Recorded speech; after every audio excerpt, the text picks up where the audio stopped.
My name is Sally Burnett and I'm a maker in wood. I've been turning now for 4 years and it's just been an amazing year this year with so much going on. It's my first year as a full-time maker, and I was also selected by the Craft Council to be part of their Hothouse Emerging Maker Scheme. So that's been running this year, which has been tremendous, with lots of training about basically how to become a maker full-time and make it a sustainable career.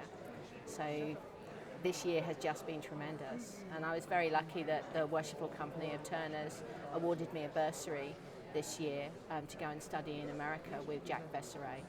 And that was an incredible experience, and I learned so much, and it's a wonderful scheme that the company have that enable people to do things like that. He taught me so many things, but an awful lot of it was also based around how to make being an artist in wood part of my sustainable career. And just learning the different tools and techniques that he uses. But really it was his expertise in looking at my back catalogue. We went through every single piece I'd ever made and just looked at what worked, what didn't, and why, how I could improve things for the future, better shapes, use of colour. Jack is renowned for making the most wonderful lustrous coloured pieces, and most of my things are black and white.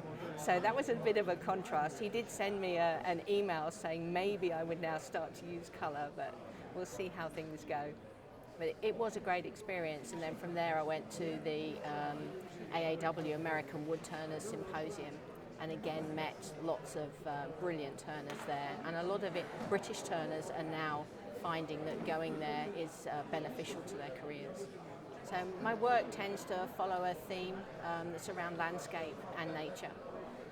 And particularly I spent some time along the Fylde coast, northwest of the UK, spending drawing, painting, taking photographs around Southport, and that's led to my Fylde Coast series, which looks at the erosion of sand and rocks and wind and action of waves, and that's resulted in this piece. So this is English sycamore.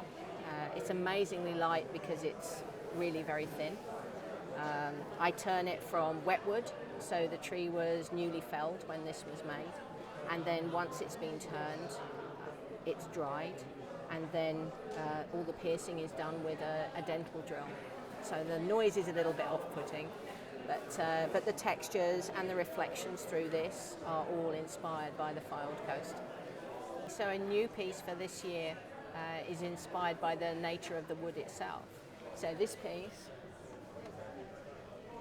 doesn't yet have a title, but on the inside, this was freshly cut English sycamore again, and it was taken from the crotch, so it's got that feather effect in the inside, which is then being reflected in the design on the outside. And this again has been carved and textured with a dental drill, artist's acrylic to create the black, and then just little accents that just catch the light. So it's very reminiscent of a feather, a little bit of iridescence in there.